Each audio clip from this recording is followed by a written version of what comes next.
A continuación, le pedimos al ciudadano presidente Felipe Calderón Hinojosa que nos dirija unas palabras.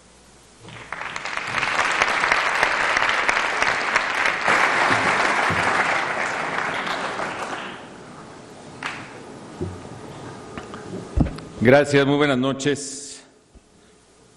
Muy querido don Alberto Balleres, presidente de la Junta de Gobierno del Instituto, muchísimas gracias por sus palabras, don Alberto. Mi querido doctor Arturo Fernández, rector del ITAM, del Instituto Tecnológico Autónomo de México.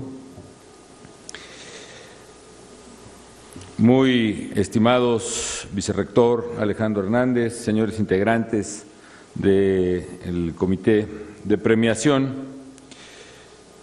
muy estimado maestro Fernando Lelo de la Rea, presidente de la Asociación de Exalumnos del ITAM. Muchas gracias, Fernando, por sus palabras. Distinguidos invitados especiales, muy estimadas, muy estimados compañeros galardonados con el Premio al Mérito Profesional 2012, muy queridas maestras, muy queridos maestros, muy queridos compañeros, amigas y amigos todos. Es un honor para mí el regresar al ITAM, a esta casa de estudios en las que pasé una de las etapas más especiales de mi vida y desde luego de las de mayor aprendizaje. Y es un día muy especial, amigos, porque es un día para mí de reencuentro con amigos, con excompañeros, con profesores a los que admiro y he admirado siempre. Yo agradezco mucho las inmerecidas palabras que me han dedicado tanto Fernando Lelo de la Rea, de la Asociación de Exalumnos, como el rector Arturo Fernández, como don Alberto Balleres. Agradezco enormemente, y lo digo en el alma, la hospitalidad fraterna que siempre me ha brindado la comunidad itamita, como también científicamente se le conoce. Este instituto, amigas y amigos, es un instituto de excelencia académica, es el legado mayor de don Raúl Balleres, un hombre comprometido con las mejores causas y con los más altos ideales de nuestra sociedad. Y él, junto con un grupo destacado de mexicanos, fundó en 1946 el ITAM y lo fundó con el claro objetivo de contribuir a la formación integral de la persona humana, así lo decían, y al desarrollo de una sociedad más libre, más justa y más próspera. Ese sería además el fundamento del lema del propio ITAM hasta nuestros días. Y bajo el liderazgo moral y personal humano de su hijo, don Alberto Balleres, aquí presente, el ITAM ha cumplido con creces la misión que le fue encomendada por sus fundadores. Y como bien ha dicho don Alberto, en el ITAM hemos aspirado a que la educación que aquí se imparte sea de excelencia, guiada por el rigor académico y por la libertad. Y para lograrlo, como él también ha señalado, la formación integral deberá hacer a nuestros estudiantes capaces de mirar más allá de las fronteras de su disciplina y guiarse por una visión del mundo y de la vida que fortalezca y amplíe su desarrollo profesional, su creatividad y su sentido de responsabilidad. Hay algo muy especial para mí en estas instalaciones del ITAM en San Ángel, de Río Hondo. Hace rato nos comentaban cómo le tocó a algunos de los galardonados inaugurar las instalaciones de Río Hondo, las nuevas instalaciones de Río Hondo. A mí me tocó inaugurar también las instalaciones de Santa Teresa, y de verdad fue un momento muy especial. Pero hay algo muy especial para mí aquí en Río Hondo, y es que aquí se encuentra a unos pasos de este auditorio la biblioteca de quien ha sido uno de los mayores y más fecundos personajes del México moderno en el siglo XXI, don Manuel Gómez Morín. Y en esa sencilla y solemne instalación, que está ubicada en la planta baja de uno de los edificios, al menos ahí estaba, yo recuerdo, ahí pasé muchos de los momentos más especiales de mi estancia en el ITAM. Y pienso que él, Gómez Morín, sin ser egresado de esta institución, nació en el 97, hubiese estado muy orgulloso porque al igual que muchos de los egresados del instituto, era un hombre fervientemente creyente en la capacidad de la técnica para servir al hombre mismo. Un joven inquieto, como lo he relatado varias veces, de la generación universitaria a la que le tocó acompañar a México en la Revolución y desde luego participar activamente en la construcción de un México moderno. Gómez Morín se adentró, pues, en el conocimiento de la técnica, especialmente de la técnica jurídica, de la técnica económica y de la técnica financiera.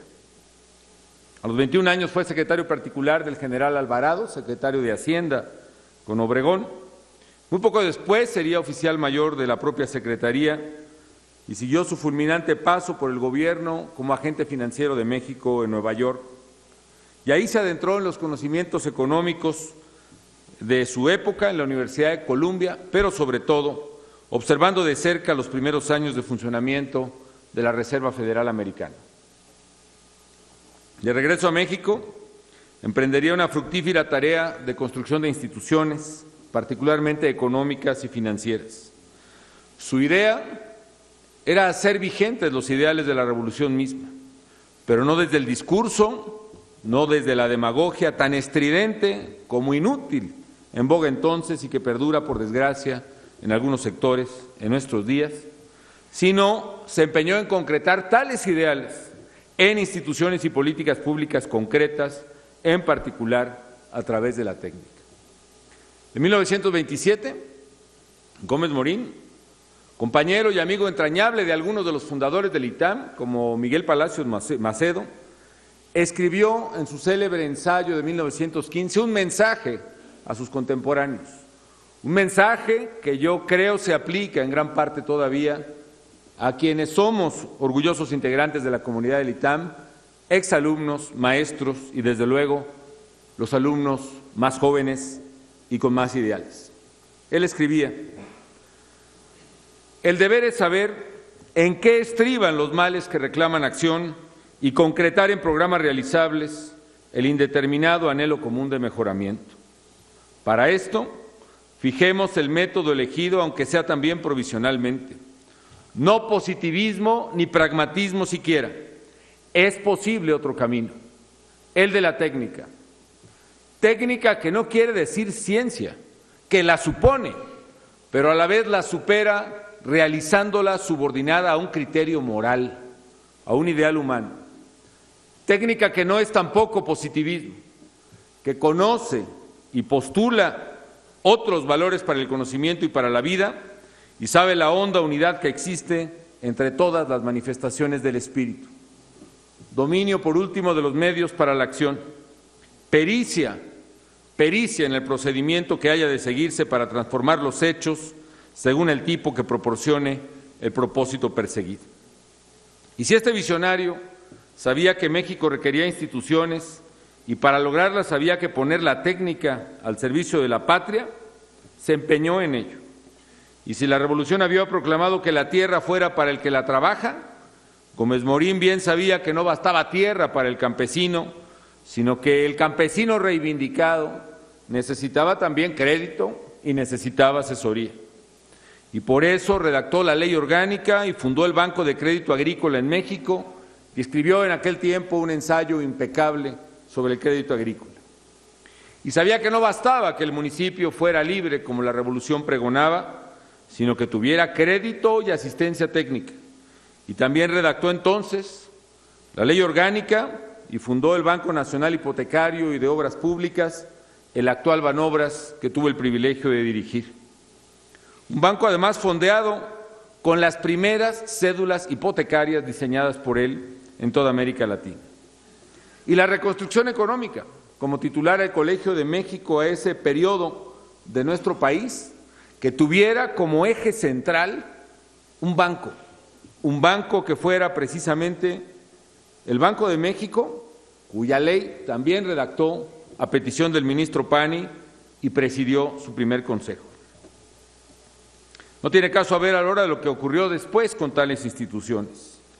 El punto es que entendió finalmente que la bandera que faltaba por cristalizar de la revolución era la más importante y era la del sufragio efectivo. Entonces se unió vigorosamente a la campaña de Vasconcelos, sería algo así como su coordinador de campaña, su recaudador de fondos y además el redactor de su metafísica, y unos años más tarde concretaría el anhelo de construcción de un movimiento cívico permanente y organizado a través de un partido político. Mi punto esta noche, amigas y amigos, compañeros, es el énfasis que une a Gómez Morín con el espíritu del ITAM del 46 y del 2012. El énfasis de la técnica al servicio de México, la técnica al servicio del hombre, como reza, por cierto, el lema de una institución muy apreciada por los mexicanos como es el Politécnico Nacional. Y eso, amigas y amigos, fue lo que yo busqué y lo que afortunadamente encontré en esta nuestra querida alma mater cuando ingresé a cursar la maestría en Economía. Respuestas técnicas, soluciones técnicas, alternativas técnicas a los problemas acuciantes de nuestro querido México. Y quiero decirles, amigas y amigos, que me enorgullece profundamente ser parte del ITAM. Comparto con ustedes la admiración y la fe profunda en el valor de la libertad humana, en particular el valor y la fuerza de la libertad económica y la libertad política. Compartimos los valores de la paz, de la legalidad, de la justicia, del compromiso con los grupos de la población que más necesitan y sobre todo el respeto a la dignidad humana.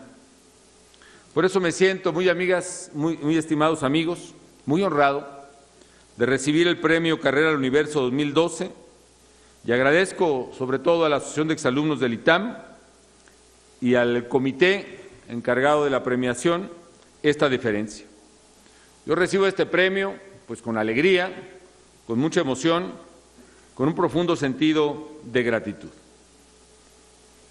Parte de lo que aprendí aquí en el ITAM, amigas y amigos, es la imperiosa necesidad de que nuestro México tuviera transformaciones profundas. Por eso también me comprometí con tales transformaciones. Transformaciones de sus instituciones públicas, por ejemplo, especialmente las de seguridad y justicia, que en buena parte estaban lesionadas o de plano carcomidas por la corrupción y por la venalidad. Transformación de la economía para hacerla abierta, competitiva, generadora de empleos. Hoy estamos esperando que este mes de noviembre quizá lleguemos a la cifra de 900,000 empleos formales netos generados en este año 2012. Transformación de las oportunidades, especialmente las de educación y de salud, para hacerlas verdaderamente igualadoras y equitativas, y que tuviese el hijo de un pobre o de un rico la misma oportunidad de tener acceso a un tomógrafo de alta tecnología aquí en nuestro México y que no fueran las diferencias sociales y económicas las que a uno le permitieran el paso a la salud y al otro a la muerte. Transformación de la política y de sus instituciones democráticas. Transformación de la política ambiental que pudiera reivindicar para el futuro que nuestros ríos dejaran de ser drenajes y volvieran a ser ríos y nuestros campos dejaran de ser basureros y volvieran a ser campos. Transformación del rol vivido en México para que nuestro querido país fuera, como está llamado a ser, una voz clara y determinante en un mundo que requiere precisamente afirmaciones claras y determinantes. Y por eso partí también de la premisa de que el gobierno debía ser uno que enfrentara y que no rehuyera los problemas, que no ocultara sus dramáticas aristas, desde luego, que no las echara bajo la alfombra. Un gobierno que no se arredrara ante los retos del país, algunos largamente desatendidos, sino que se decidiera a hacer los cambios que se necesitaban con todos los riesgos y con todos los costos que tales cambios implicaban. Más allá de mis aciertos o de mis errores, queridos colegas, puedo asegurarles que he actuado a fondo y al límite de mis capacidades o insuficiencias, que he dedicado todo mi esfuerzo a esa ardua tarea y que en el camino, como bien ha dicho don Alberto, nos ha tocado enfrentar grandes adversidades. La peor crisis económica y financiera que tengan memoria las generaciones presentes. El surgimiento de un virus pandémico, mortal y hasta entonces desconocido en el mundo, que además brotó con inusitada fuerza en la nuestra, en la ciudad más grande del mundo. Las peores inundaciones y la peor sequía que se recuerda en nuestro país en más de un siglo. Y desde luego, la más violenta y despiadada conducta que se tenga registro por parte de grupos criminales. No ha sido fácil, amigas y amigos, pero lo que ha quedado claro es que ninguno de estos problemas ha logrado doblegar nuestro carácter ni minar nuestra voluntad de cambio. Ninguno de ellos consiguió que claudicáramos en el afán de construir un México mejor. Y hoy nuestro país va hacia instituciones de cumplimiento de la ley y de Estado de Derecho más fuertes y más estables. Tiene una economía que crece y genera empleos, y tiene una política social igualadora que genera oportunidades en salud y en educación que antes no se habían tenido en México. Y durante todos estos años, no los de este gobierno, me refiero a los casi 70 del ITAM, los egresados de esta institución, por fortuna, han sido quienes han ejercido el liderazgo técnico de las soluciones necesarias para resolver los problemas más acuciantes del país. Pero también hay que decir, amigas y amigos, que ha sido un liderazgo técnico que desafortunadamente no siempre, o las más de las veces, no se ha consolidado en liderazgo político. Ha habido una gran autoridad moral en las materias técnicas, particularmente las económicas, por parte del ITAM, pero lamentablemente una y otra vez habían sido superados tales liderazgos técnicos por el oportunismo y la conveniencia política. No deja de ser una paradoja este tema del liderazgo técnico del ITAM comparado con la subordinación de muchos de sus mejores técnicos a los arbitrajes y las coyunturas políticas. Quien no recuerda, por ejemplo, a don Miguel Mancera, aquí presente, admirado por muchos de nosotros, enfrentando casi solo, como una voz pregonando en el desierto, las inclemencias de los avatares políticos de la era sombría en esa materia que le tocó vivir. ¿Cuántas respuestas técnicas a los problemas de México fueron desoídas? Desde la imperiosa necesidad de la responsabilidad fiscal del país hasta establecer soluciones de mercado a los problemas más comunes de México. Muchos de ellos se quedaron sin tocar la tierra de los problemas por falta de apoyo social y político. Y peor aún, por la falta de una comprensión elemental en la opinión pública que, digámoslo claro, ante una cultura política y económica alimentada incesantemente por un nacionalismo ramplón, por el populismo, ha relegado una y otra vez la modernidad política de México para abrirle paso a la demagogia vociferante de siempre. La técnica también, amigas y amigos, falla, y falla especialmente, por otra parte, por su incapacidad de comprender al hombre como tal. Cuando seres humanos de carne y hueso se vuelven simplemente cifras atrás de un modelo estadístico. Cuando falta la sensibilidad humana y cuando la técnica, en lugar de servir al hombre, pretende que el hombre sirva el dictado riguroso de la técnica. Es el dominio de la tecnocracia. Valdría la pena pensar a futuro, amigas y amigos, cómo hacer para que la técnica que se estudia y se desarrolla en el ITAM y por los itamitas pueda hacerse no solo el liderazgo técnico, sino también contribuya a que la verdad y la razón asuman en nuestro dolido México también la razón política. Quizá aquí valga la pena recordar al maestro de algunos de nosotros, a Ronald Heifetz, cuando distingue el liderazgo técnico del liderazgo adaptativo. Liderazgo técnico, dice él, consiste en hacer lo que es requerido para resolver un asunto o un problema cuando existe una solución conocida o susceptible de conocerse. Liderazgo adaptativo, en cambio, implica transformar a la organización o a la sociedad desde adentro para adaptarla a las circunstancias y para resolver el problema.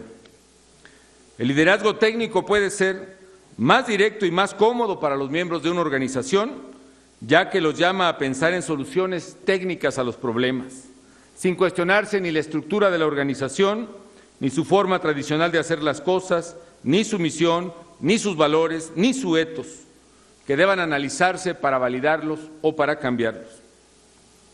Se debe hacer porque técnicamente es correcto y punto. Pero para Heifetz, el liderazgo no termina ahí. El liderazgo apenas comienza con la autoridad técnica. Para él, el liderazgo adaptativo es movilizar a la gente para que enfrente sus problemas, para que encare sus decisiones dolorosas y para que aprenda nuevas formas de ser. Este liderazgo implica riesgos, porque requiere experimentación, dice él, requiere el descubrimiento de un nuevo conocimiento y varios ajustes en toda la organización y en toda la sociedad, porque solo cambiando actitudes y valores y conductas, sus integrantes podrán adaptarse a un nuevo ambiente y mantener la capacidad de cambio todo el tiempo. En otras palabras, amigas y amigos, no basta conocer al mayor grado de perfección posible, como en el ITAM se hace, cuál es la solución técnica a los problemas de México. Se requiere que asumamos el riesgo de transformar a la sociedad mexicana para que asuma como suyos los problemas y asuma también como suyas las soluciones técnicas que pueden ponerle remedio.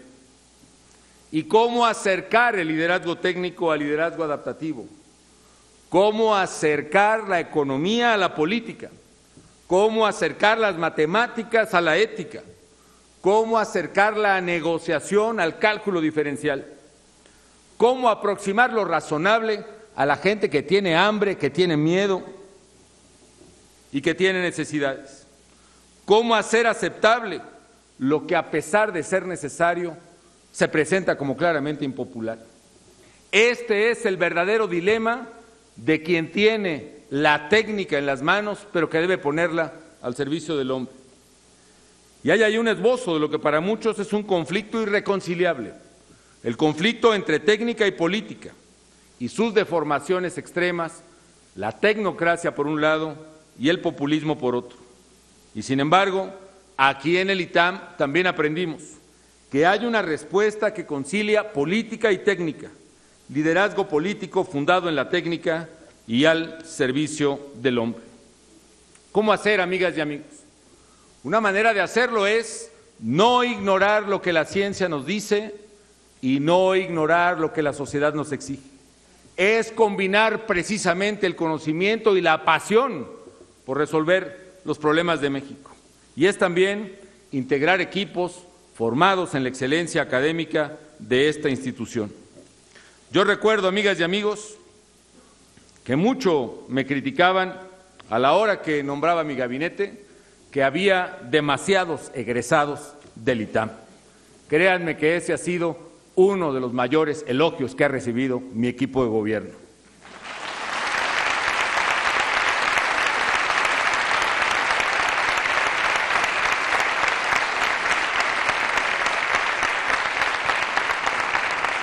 Yo me precio, amigas y amigos, de ser egresado del ITAM, de ser presidente de la República itamita, y me precio también de haber nombrado el mayor número de secretarios de Estado, de subsecretarios y de directores egresados del ITAM, en todas las áreas, en la política, en la educación, en la salud, en lo social, en lo económico. Siempre hubo ahí en mi gobierno un alma libre y una mexicana o un mexicano responsable, formado en el ITAM y al frente de las más delicadas tareas de México.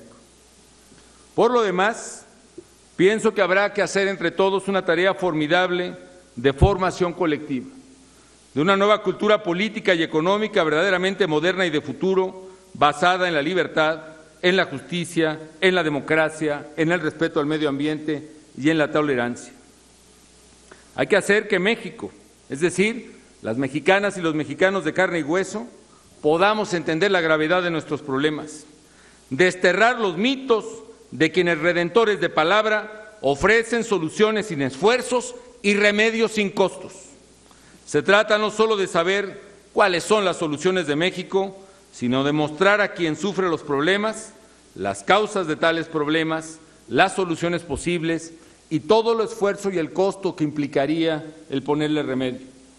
Se trata de formar a México en una nueva cultura política y económica, donde la sociedad no solo sea derechohabiente, sino también responsable de cumplir sus deberes con los demás, con la sociedad y con la patria misma. Una sociedad donde se conozcan y se enfrenten los intereses de grupos, sí, que frenan la competencia política y la competencia económica, pero también donde se destierre la falsa idea de que todo se explica por la perversidad de las mafias. Un México donde cuente también las políticas, las señales económicas, el comportamiento y las expectativas racionales de consumidores y de votantes. Un México donde se asuma sin cortapisas que solo puede haber convivencia pacífica en el orden y solo puede haber desarrollo en el respeto a la ley y solo puede haber prosperidad económica en la certidumbre jurídica. Un México que asuma que la sociedad y su iniciativa son la más viva fuente de mejoramiento social y que no sea más víctima de sus prejuicios ni le tema a sacudir sus atavismos nuestro querido México. Una palabra más para terminar. Habrá también que preservar, amigas y amigos, como con una máxima prioridad, el espíritu democrático y la realidad plural del país. La libertad, que no solo es de cátedra, sino de expresión y de opinión, que ha regido la vida del ITAM y de la que hablaba precisamente don Alberto Valleres.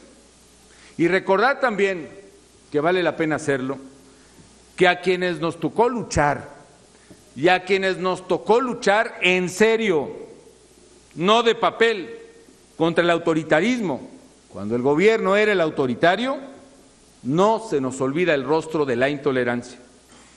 Es un rostro que México no debe olvidar jamás. ¿Y qué diferencia hay entre un gobernante autoritario que para silenciar a una bloguera disidente la encarcela, como ocurrió esta semana en Cuba, y entre quien a gritos o insultos evita que otro opine y exponga y discrepe de él en sus ideas y en sus propuestas? La única diferencia, amigas y amigos, quizá, es que el primero tiene el poder y el segundo busca tenerlo. Pero en el fondo, el espíritu intolerante y arbitrario es exactamente el mismo. Aquí, amigos y compañeros, aprendimos a hablar con franqueza y también con respeto, a discrepar en nuestros puntos de vista plurales expresados siempre en el ITAM, pero también estar dispuestos a admitir la verdad del otro y las limitaciones de la afirmación propia. Pienso que la demagogia de los prejuicios que han atrapado a México durante décadas y quizás siglos se ha escondido siempre en un espíritu intolerante, ese que dice, solo yo tengo la razón y en consecuencia tú no tienes ni siquiera el derecho a opinar, ni a hablar, ni a exponer, ni a tratar de convencer. Habremos de cuidarnos de ellas, amigas y amigos, porque esa intolerancia es, como siempre, el peor enemigo de la libertad y, en consecuencia, del desarrollo. Queridas maestras y maestros, queridos compañeros, el ITAM es un paradigma de calidad académica. Es claramente una de las mejores, si no es que la mejor institución forjadora de técnicos precisamente en el dominio de las políticas públicas y en el quehacer social. Es paradigma de devoción por el conocimiento, entrega a la formación de nuevas generaciones y participación activa en la solución de problemas del país. Es paradigma sobre todo de libertad, de entendimiento humano e intelectual y de enriquecimiento de la vida pública de la nación. Por su estirpe humanista, por su vocación universal, por sus invaluables aportaciones, el ITAM es ya una parte insustituible del patrimonio educativo y cultural de México. Cada una y cada uno de nosotros compartimos la responsabilidad de contribuir al prestigio y al engrandecimiento de nuestra gran institución. Y la mejor forma de hacerlo es como quería precisamente uno de los nuestros, egresado del instituto, el querido Alonso Lujambio, que fue profesor aquí y que decía: caminando juntos estamos en la tarea de construir un promisorio futuro para las generaciones que vendrán. De mi parte, es cierto, concluye ya mi tarea al frente del gobierno federal, pero no termina mi compromiso con México. Como un ciudadano más, y especialmente como un orgulloso egresado del ITAM, como el primer presidente de la República egresado del ITAM, pero estoy seguro que no el único, como un ciudadano, seguiré sirviendo a la patria apasionadamente hasta el final de mis días, agradecido del privilegio que me ha dado la vida de ser mexicano y de ser alumno de esta gran casa de estudios. Muchísimas gracias.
Agradecemos sus palabras a nombre del ITAM y de la Asociación de Exalumnos. Su carrera profesional y su compromiso con nuestra querida Casa de Estudios son un ejemplo para la comunidad ITAM. Gracias.